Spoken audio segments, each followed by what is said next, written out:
এখন সেই সার্জিও গোর দিল্লিতে আছেন, নরেন্দ্র মোদীর সাথে দেখা করেন। কয়দিন আগে আমরা শুনলাম, সত্য মিথ্যা জানি না, ঘন ঘন শেখ হাসিনার সাথে দেখা করছে। আর এই যে যারা পলিসি বুঝেন, রাজনীতি বুঝেন, তারা যখন এই খবর শুনেন যে সার্জিও গোর শেখ হাসিনার সঙ্গে দেখা করছে, সত্য মিথ্যা আমি আগেই বলছি যে এটা কী হবে জানি না, কিন্তু এই জিনিসগুলো তো আমরা শুনেছি। আওয়ামী লীগের লোক বলেছে, আওয়ামী বিরোধী লোকগুলো বলেছে, যারা ফ্যাক্ট চেকিং করে তারা বলেছে, বিভিন্ন ইল্লু বিল্লু যারা আছে তারা বলেছে। এই সার্জিও গোর সেখানে দেখা করে কি দেখা করেছে, শেখ হাসিনার সঙ্গে কেন দেখা করবে তারা? শেখ হাসিনাকে তো তারা উচ্ছেদ করেছেন, তাড়িয়ে দিয়েছেন দেশ থেকে। তাকে উচ্ছেদ করার জন্য $1 বিলিয়ন তারা সরকারি বেসরকারিভাবে খরচ করেছেন। এখন সার্জিও গোর কেন তার সঙ্গে দেখা করবেন? এই জিনিসগুলো আমরা যত শুনছি তত ভয় পাচ্ছিলাম। এর মধ্যে আবার আরেক ঘটনা ঘটেছে। সার্জিও গোর তার সঙ্গে সঙ্গে সেখানে যিনি ইসরায়েলের রাষ্ট্রদূত রয়েছেন, এই দুজনে মিলে বাংলাদেশে একবার কি হলো, জঙ্গিবাদ উত্থান হচ্ছে, তারপরে আরও কী সব ইসলামী গ্রুপ যারা আছে তাদের বাড়াবাড়ি নিয়ে নানা রকম কথাবার্তা বলল। এবং ইসরায়েলের যে রাষ্ট্রদূত সে যেটা বলে ফেললো যে বাংলাদেশে হামাস তৈরির কারখানা, এখান থেকে হামাস তৈরি হচ্ছে, এখানে ট্রেনিং দেওয়া হচ্ছে এবং এই ট্রেনিংগুলো নিয়ে তারা মধ্যপ্রাচ্যে পাঠাচ্ছে, অন্যান্য সারা দুনিয়াতে তছনছ করছে। এটি নিয়ে বাংলাদেশে বেশ উত্তাল চললো এবং এই ঘটনার সাথেও সার্জিও গোরের নাম চলে আসলো। সেই সার্জিও গোর বাংলাদেশে আসছেন।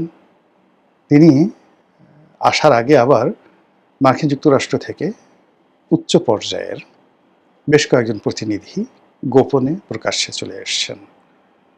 আমরা যেটা শুনেছি ওয়েস্টিন হোটেলে এসে, আগেও যেমন ওয়েস্টিন হোটেলে তাদের অনেকগুলো রুম বুক করা ছিল শেখ হাসিনার পতনের আগে, এর মধ্যে একজন কর্নেল পদমর্যাদার কর্মকর্তা মারাও গেছেন। আর পিটার দি হাঁস থেকে শুরু করে অন্য সব হাঁস মুরগি যা আছে সব তো নিয়মিত আসা যাওয়া করছে। এর বাইরে প্রকাশ্যে অপ্রকাশ্যে বহু সামরিক, বেসামরিক, গোয়েন্দা, মার্কিন কর্মকর্তা, ব্যবসায়ী, আমলা কামলা, ডিপ্লোম্যাট তারা অহরহ আসছে। এবং এই সার্জিও গোরের আগে আমরা দেখলাম যে বেশ কয়েকজন কূটনীতিবিদ, উচ্চপদস্থ কূটনীতিবিদ বাংলাদেশে আসছেন। How democracy is moving, how new government is working, এবং অন্যান্য যে বিষয়গুলো কীভাবে কমপ্লাই করছে, এবং এগুলো খুবই অ্যালার্মিং, ভীষণ রকম অ্যালার্মিং। এবং এইগুলোর সঙ্গে সঙ্গে যখন আবার সার্জিও গোরের আসার খবর আসলো, তিনি কি কথা বলবেন হয়তো আমরা জানবো না, দেখা করবেন, প্রধানমন্ত্রীর সঙ্গে দেখা করবেন, অনেকের সঙ্গে দেখা করবেন, আমরা সেগুলো দেখব, কিন্তু এর বাইরে আমরা কিছু বুঝতে পারবো না। আবার তিনি ফিরে যাবেন, ফিরে গিয়ে মোদির সাথে দেখা করবেন, আর ট্রাম্পের সাথে কি বলবেন, হাসিনার সাথে দেখা, শেখ হাসিনার সঙ্গে দেখা করবেন, আমরা সব কিছুই জানি না। কিন্তু এগুলো দেখলে না আমাদের খুব ভয় লাগে। আমাদের বারবার শুধু স্নাইপার রাইফেলের কথা মনে হয়, বারবার শুধু আমাদের সেই জুলাই বিপ্লবের কথা মনে হয়, বারবার শুধু আমাদের জেনারেল নরিয়াগার কথা মনে হয়, এরপরে আমাদের মাদুরোর কথা মনে হয়, ভেনেজুয়েলার প্রেসিডেন্ট মাদুরোর কথা মনে হয়, আমাদের ইরান যে তছনছ হচ্ছে, আমাদের লিবিয়ার কথা মনে হয়, ইরানের কথা মনে হয়, ইরাকের কথা মনে হয়, আমাদের ইয়ামেনের মতো একটা সোনার দেশ। আল্লাহ রাসূল নিজে বলে গেছেন ইয়ামেনের মানুষ ভালো, ইয়ামেনের মাটি ভালো, এবং তামাম দুনিয়ার মুসলিমদেরকে তিনি বলেছেন যে ইয়ামিনীদেরকে মানে ভালোবাসার জন্য। সেই ইয়ামেনটাকে জ্বালিয়ে পুড়ে ছারখার করে দিয়েছে এই আমেরিকা। যে সিরিয়া 5000 বছরের সেই ইতিহাস আরও পুরনো। আপনারা জানেন যে হযরত নূহ আলাইহিস সালামের দুজন সন্তান ছিলেন, শাম এবং হাম, হায়াকার হাম ও শাম এবং হাম। শাম থেকে যে জাতি বের হয়েছে সেটিকে বলা হয় সেমেটিক জাতি, আর হাম থেকে যে জাতিটা বের হয়েছে সেটা হলো হেমেটিক।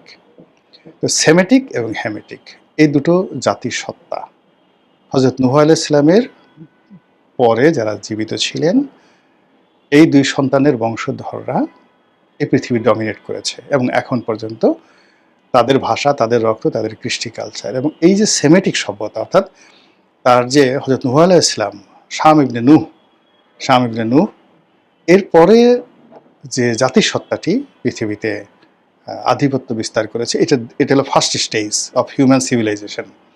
সেকেন্ড স্টেজ হলো হযরত ইব্রাহিম আলাইহিস সালাম। এবং এই হাম এবং শামের পর হজরত ইব্রাহিম আলাইহিস সালামের দুই সন্তান হজরত ইসমাইল আলাইহিস সালাম, যেগুলো বনি ইসমাইল, যেগুলো নজদ এবং ইয়ামেনে আছে, আর সমস্ত আরব অঞ্চলে ছড়িয়ে পড়েছে বনি ইসরাইল। একটা হলো বনি ইসমাইল আর একটা হলো বনি ইসরাইল। তো এই যে বনি ইসরাইল, তারপরে বনি ইসমাইল হজরত ইসমাইল আলাইহিস সালামের বংশধর, এবং তার আগে হাম এবং শাম, এই সকল জনগোষ্ঠী যে সভ্যতা তৈরি করেছে, এই সভ্যতার নাম্বার ওয়ান পাদভূমি হলো সিরিয়া, দামেস্ক। সিরিয়ার পরে এই সভ্যতাটা চলে গেছে কোথায়? ব্যাবিলনে। ব্যাবিলন থেকে এই সভ্যতার একটা অংশ আসছে জেরুজালেমে। তো সেই সিরিয়া, সেই দামেস্ক, যে শহরের ইতিহাস মোর দ্যান 5000 ইয়ার্স, পৃথিবীতে অন্য কোনো শহর 5000 বছরের পুরনো কোনো শহর নেই টিকে আছে, সেই দামেস্ককে আমেরিকা শেষ করে দিয়েছে, তছনছ করে দিয়েছে।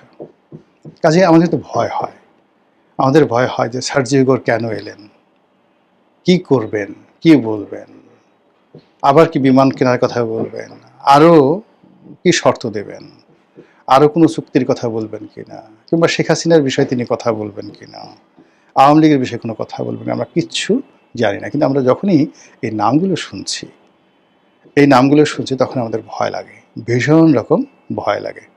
মহান আল্লাহ আমাদের এই চিত্তকে ভয় শূন্য করে দিন। আসসালামু আলাইকুম রহমতুল্লাহি ওয়া বারাকাতুহু।